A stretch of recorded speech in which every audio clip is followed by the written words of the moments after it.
নমস্কার। আজকে আমরা আলোচনা করব বুধের প্রভাব বা বুধ গ্রহ কোথায় ভালো ফল দেয়, কোথায় খারাপ ফল দেয়। দেখুন, হাতের মধ্যে এই অংশটা কনিষ্ঠার নিচে, এই অংশটা হচ্ছে বুধের ক্ষেত্র। হাতের নিচে কনিষ্ঠার ক্ষেত্রে এই নিচের অংশটা হচ্ছে বুধের ক্ষেত্র। এই বুধের ক্ষেত্রে দেখুন, এই যে লম্বা রেখা, এটা খুব ভালো। এবং বুধ যদি বুধের অংশ যদি উন্নত হয়, একটু ফোলা টাইপের থাকে, হ্যাঁ, তাহলে এই বুধ আপনাকে অবশ্যই ভালো ফল দিবে। দেখুন, বুধের ক্ষেত্রে এরকম একটা বা দুটা রেখা থাকা কিন্তু খুবই ভালো, এটা শুভমান হয় হাতের ক্ষেত্রে। জন্মছকে কুণ্ডলিতে কি দেখবেন, বুধ হচ্ছে কন্যা রাশিতে, বুধ এখানে উচ্চস্থ হয়। কন্যা রাশিতে বুধ উচ্চস্থ হয়, মীন রাশিতে বুধ নিচ্চস্থ হয়। এখানে কন্যা রাশি বুধ উচ্চস্থ হয়, মীন রাশি নিচ্চস্থ হয়। কন্যা রাশিতে বুধ উচ্চস্থ হলে কন্যা রাশিতে অবশ্যই বুধ ভালো ফল দেয়। মীন রাশিতে নিচ্চস্থ হলে এখানে বুধ ততটা ভালো ফল দেয় না। তবে মিথুন রাশিতে যদি বুধ থাকে, বুধের নিজের ঘর, মিথুন রাশির অধিপতি হচ্ছে বুধ, এখানেও কিন্তু বুধ ভালো ফল দেয়। আবার মীন রাশিতে বুধ যদি বক্রী থাকে, তাহলে কিন্তু বুধ ভালো ফল দেবে। অর্থাৎ সূত্রটা হচ্ছে এটাই, নিচ্চস্থ গ্রহ বক্রী হলে উচ্চস্থ ফল দেয়। সুতরাং মীন রাশিতে বুধ যদি নিচ্চস্থ হয় এবং সেখানে যদি বক্রী লেখা থাকে, ব লেখা থাকে বা আর লেখা থাকে বা রেট্রোগ্রেড লেখা থাকে, তাহলে জানবেন সে বুধ কিন্তু আপনাকে ভালো ফল দিবে। সিংহ রাশিতেও কিন্তু বুধ ভালো ফল দেয়। সিংহ রাশির ক্ষেত্রেও বুধের বন্ধু ঘর হচ্ছে সিংহ রাশি, এখানেও কিন্তু বুধ ভালো ফল দেয়। মকরও কিন্তু মোটামুটি ভালো ফল দেয়, ধনুতেও ভালো ফল দেয়। কিন্তু বৃশ্চিক, কর্কট এই রাশিগুলোতে বা মেষ, এখানে বুধ অতটা ভালো ফল দেয় না। বুধ হচ্ছে বালক গ্রহ বা বিদ্যারও কিন্তু কারক, বুদ্ধিরও কারক গ্রহ। বিদ্যা বা জ্ঞান লাভের দ্বারাই কিন্তু আমাদের পড়াশোনা বলুন, কর্মক্ষেত্রে বলুন, সমস্ত কিন্তু পরিচালিত হয়। বিশেষ করে যে কোনো কিছু বিচার বিশ্লেষণ করার ক্ষমতা, সেটা কিন্তু বুধের আন্ডারে। আর বা যে কোনো আমরা যে কথা বলি, সেই কথা বলারও কিন্তু বাকশক্তিও কিন্তু বুধের আন্ডারে। সুতরাং বুধ ভালো হলে এগুলো কিন্তু অবশ্যই ভালো হবে। তো বুধের সঙ্গে যদি চন্দ্র থাকে, সেটা কিন্তু খুবই ভালো।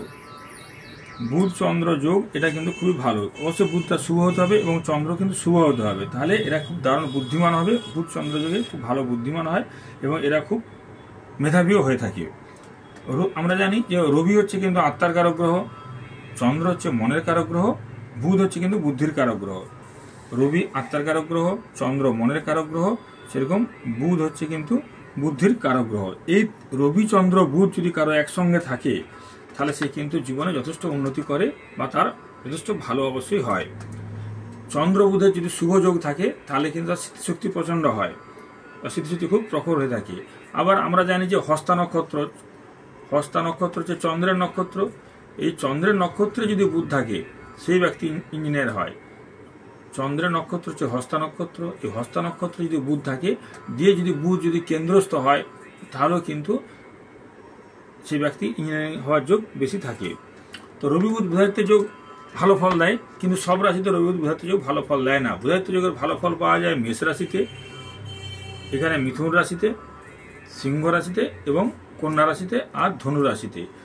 মেষ রাশিতে রবি তুঙ্গস্থ হয়, এখানে বুধায়িত্ব যোগের জন্য ভালো ফল দেয়। মিথুন রাশি বুধের নিজস্ব ঘর, এখানে বুধায়িত্ব যোগ হলে বুধায়িত্ব যোগের ভালো পাওয়া যায়। সিংহ রাশি রবির নিজস্ব ঘর বা মূল ত্রিকোণ বলতে পারেন, এখানে রবি বুধায়িত্ব যোগ হলে ভালো ফল দেয়।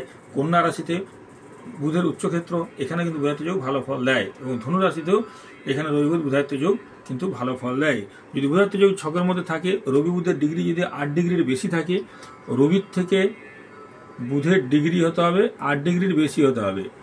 রবির থেকে বুধের দূরত্ব, অর্থাৎ রবি এবং বুধ এই দুটো গ্রহের মধ্যে গ্যাপ থাকতে হবে 8 ডিগ্রি, তাহলে কিন্তু বুধায়িত্ব যোগ ভালো ফল দেয়। কিন্তু 8 ডিগ্রি নিচে নেমে গেলে তাহলে বুধ কিন্তু দগ্ধ হয়ে যাবে, সেক্ষেত্রে কিন্তু বুধায়িত্ব যোগের ভালো ফল পাওয়া যায় না। যদি জন্মকুণ্ডলে এই বুধায়িত্ব যোগ যাদের ছকে থাকে, তারা কি হয়, খুব ধনী হতে পারে, খুব জ্ঞানীগুণী ব্যক্তি হয়, তাদেরকে সবাই সম্মান করে বা তারা কোনো কিছু আবিষ্কার করতে পারে বা তারা কিন্তু খুব মেধাবীও হয়।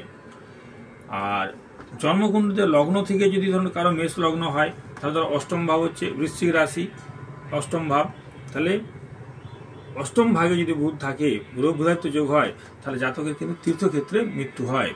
যদি কোনো জাতক বা জাতিকার বুধায়িত্ব যোগ লগ্নের অষ্টম ভাবে থাকে, তাহলে তার কিন্তু তীর্থস্থানে মৃত্যু হওয়ার সম্ভাবনা বেশি। বুধ যদি ষষ্ঠে থাকে, বুধ ষষ্ঠ থাকলে কিন্তু শত্রু বৃদ্ধি করে। কিন্তু আমরা মেষ লগ্ন ধরি, তাহলে 1 2 3 4 5 6 এই ষষ্ঠে বুধ যদি একটু অশুভ হয় তাহলে কিন্তু শত্রু বৃদ্ধি করে আর যে কোনো প্রতিযোগিতায় কিন্তু তার পরাজয় ঘটে। আবার লগ্নের অষ্টমে যদি বুধ থাকে তাদের কিন্তু বন্ধুবান্ধব থাকে না বেশি। লগ্নের অষ্টমভাবে যদি বুধ থাকে তাহলে তাদের বন্ধুবান্ধব খুব ভালো থাকে না। আবার লগ্নের দ্বাদশে যদি বুধ থাকে তাহলে তার দ্বাদশ ঘর হচ্ছে ব্যয় ঘর, তাহলে তারা কিন্তু খরচা বেশি হবে। লগ্নের দ্বাদশে বুধ থাকলে অযথা ব্যয় সূচনা করে। আবার লগ্নে যদি বুধ থাকে তাহলে ব্যক্তি কিন্তু শুভ বুধ হয় তাহলে কিন্তু যথেষ্ট সেই ব্যক্তি উদার হবে, ধীর স্থির হবে এবং সহজ সরল হবে। এবং যদি শত্রু ক্ষেত্রে হয় বা বুধ রাহু দ্বারা রাহু দ্বারা দৃষ্ট হয় তাহলে কিন্তু পাগলাটে প্রকৃতি হতে পারে বা চঞ্চল মস্তিষ্কের অস্থির মস্তিষ্কের মানুষ হতে পারে। দ্বিতীয় স্থানে বুধ মানুষকে কিন্তু ধনবান করে, টাকা পয়সা দেয় যথেষ্ট। আর যদি পাপগ্রহযুক্ত হয় তাহলে কিন্তু এরা খুব চঞ্চল হয়ে থাকে। আর বুধ যদি ভালো থাকে দ্বিতীয় স্থানে তাহলে ওই ব্যক্তি কিন্তু বাকশক্তি খুব ভালো হবে। কারণ দ্বিতীয় দিকে আমরা বাকশক্তি বিচার করি তাহলে তার কথা বলার স্টাইল আলাদা হবে, সে খুব ভালো কথা বলতে পারবে, ভালো বক্তা হতে পারবে। তৃতীয় স্থানে যদি বুধ থাকে, তৃতীয় স্থানে বুধ থাকলে সেটা ভাতা ভগ্নির জন্য, ভাই বোনের জন্য অশুভ। ভাই বোনের কিন্তু শরীর নিয়ে সমস্যা দেখা দিতে পারে। তৃতীয় স্থানে বুধ। বুধ চতুর্থ স্থানে থাকলে বিদ্যালাভ হয়। বুধ যদি চতুর্থ স্থানে থাকে তাহলে বিদ্যালাভ হয়। কিন্তু শাস্ত্র বলেছে চতুর্থে বুধ কিন্তু ভালো ফল দেয় না, নিষ্ফল। চতুর্থ ক্ষেত্রে বুধ কিন্তু নিষ্ফল। তবে বুধ যদি কোনো শুভ গ্রহের দৃষ্টি পায় চতুর্থ স্থানে তাহলে কিন্তু এই বুধ ভালো ফল দিবে। যদি কোনো স্থান থেকে বৃহস্পতি বুধের উপর দৃষ্টি দেয় তাহলে কিন্তু এই বুধ কিন্তু ভালো ফল দিবে, নাহলে শাস্ত্রে উল্লেখ আছে চতুর্থ বুধ নিষ্ফল। পঞ্চমে বুধ বুদ্ধিমান। পঞ্চমে যদি কোনো বুধ থাকে তাহলে সে বুদ্ধিমান হবে, সে ব্যক্তি যথেষ্ট জ্ঞানী হবে, বিদ্বান হবে, সুখী হবে এবং সাহিত্য চর্চা করতে পারে, কবিতা ভালো লিখতে পারে। পঞ্চমে বুধ কিন্তু অনেক ভালো রেজাল্ট দেয়। ষষ্ঠ বুধ তো আগেই বলেছি। সপ্তমে বুধ থাকলে তার স্ত্রী দেখতে খুব সুন্দর হয়, কিন্তু সপ্তমে বুধ গ্রহটা যেখানেই থাকে সেখানে কিন্তু দ্বিতীয় ইন্ডিকেট করে। এখানে কারো যদি সপ্তমে বুধ থাকে এবং বিবাহিত জীবন তার কিন্তু খুব যদি সুখের না হয় তাহলে কিন্তু এখানে কিন্তু দ্বিতীয় বিবাহের সম্ভাবনা অবশ্যই থাকে। শুধুমাত্র সপ্তমে বুধ থাকলে যে দ্বিতীয় বিয়ে হবে সে কথা বলা যায় না। এর সঙ্গে যদি অন্যান্য আরও ঘরে কিছু রাহু শুক্র মঙ্গলের কানেকশন থাকে বা বিবাহিত জীবন যদি তার সপ্তমপতি যদি ভালো না থাকে তাহলে কিন্তু, বা মাঙ্গলিক থাকলে তাহলে সপ্তমে যদি বুধ থাকে তাহলে কিন্তু সেটা দ্বিতীয় বিয়ে ইন্ডিকেট করে বা দ্বিতীয় বিয়ে হয়। অষ্টম বুধ আগে বললাম। ভাগ্যস্থান নবম স্থানে যদি বুধ থাকে, নবম স্থানে যদি বুধ থাকে সেটা কিন্তু খুবই ভালো। এই ব্যক্তি কিন্তু ধর্মবিরুদ্ধ কাজ করার সম্ভাবনা খুবই কম। বা যদি বুধ শুভ অবস্থায় থাকে তাহলে ভাগ্যবান বলা হয়, বা ধর্ম সম্বন্ধীয় আলোচনা বা ধর্ম নিয়ে থাকবে।